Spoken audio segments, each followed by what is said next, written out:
Goodman. The protesters here held aloft posters. We're going to turn right now to actions that were taking place in the streets. We went to the public square where a group of Cleveland residents held posters featuring tweets decrying what is taking place as delegates and media workers filed into the Quicken Loans Arena.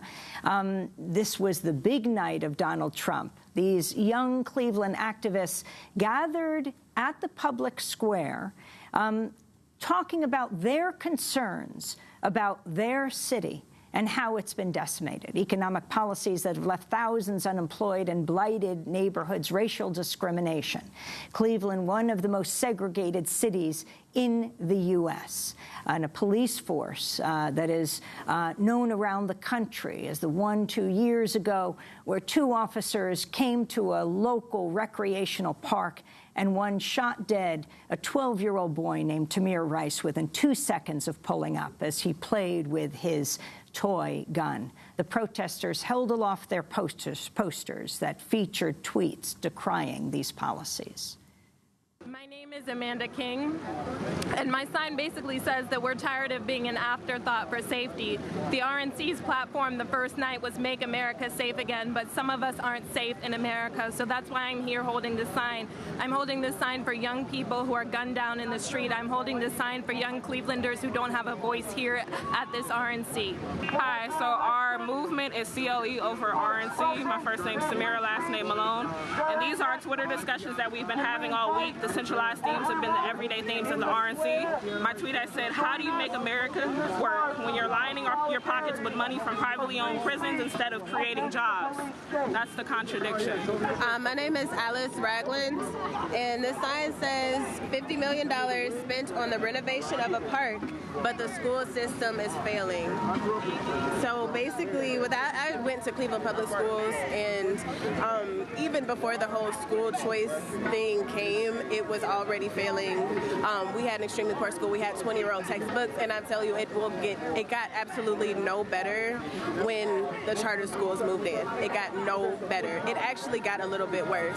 So I keep hearing Republicans talking about school choice like that's our solution, but the school system is still failing, whether it's privately owned or publicly owned. They don't care about black students. They don't care about black students at all, it seems to me.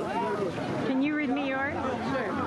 I do not want the media to paint Cleveland out to be this upbeat, lively city when there's so many injustices going on here.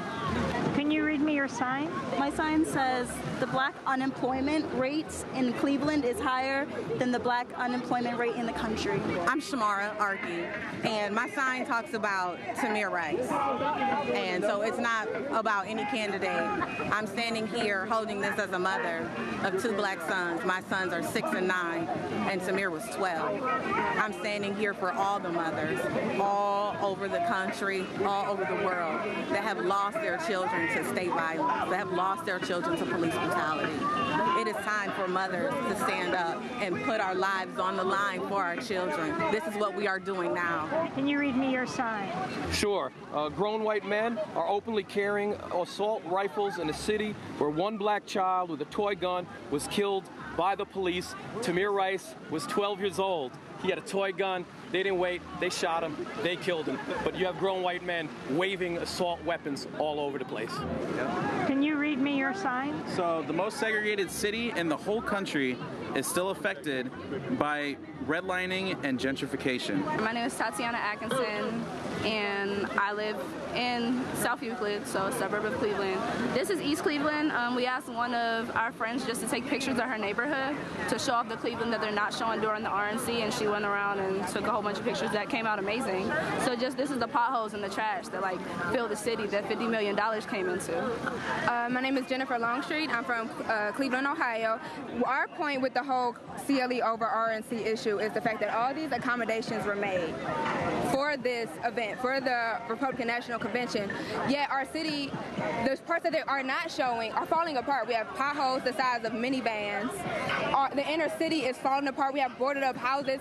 We have abandoned houses on every single corner, especially in the predominantly black neighborhoods. But no one's addressing, no one's doing anything about it. But we spend millions and millions so the Republicans can come here for their convention, but we can't do anything about the issues that mean something to us as Clevelanders. This is our city. Cleveland residents who formed the group #CLE over RNC. This is Democracy Now!, democracynow.org, the War and Peace Report. This and next week, we are breaking with convention, War, Peace, and the Presidency, special 2-hour expanded broadcast. We'll be back in a minute.